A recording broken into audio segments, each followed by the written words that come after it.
Correspondent Benedict Pavio, who joins us from there. Benedict, explain to us then, first of all, exactly what this case is all about.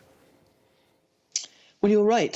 Stand by for what is the culmination of this long-running legal battle between the Scottish Government and a women's group. The ruling, which is said to will be a landmark one, will be announced mid-morning here in London by the Supreme Court, and it's expected to set out how the law should treat transgender people.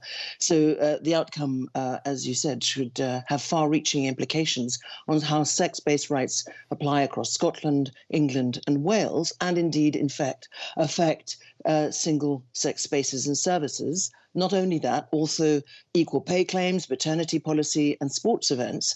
And there is no doubt that not just the legal arguments, but there's been a heated debate across the media, across social media, across the United Kingdom on gender issues. So the Supreme Court is deciding on what they call the correct interpretation of the 2010 Equality Act, which applies across Britain.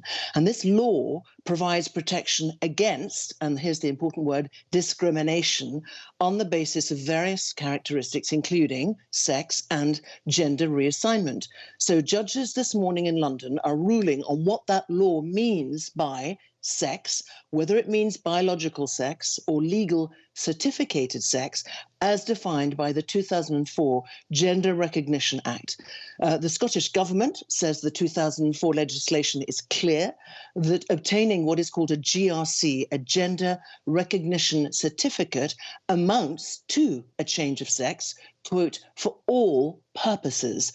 But a lawyer representing this women's group for women in Scotland argues for what he calls a common sense meaning of the words of man and woman, telling the court that sex is an immutable, I quote him, biological state. And this legal dispute actually started back in 2018 when the Scottish Parliament passed a bill which was in fact designed to ensure gender balance on public sector boards. And this same group for Women in Scotland complained that ministers had included transgender people as part of that, of the quotas in that law. So after several court cases in Scotland, the issue has now been sent to the Supreme Court.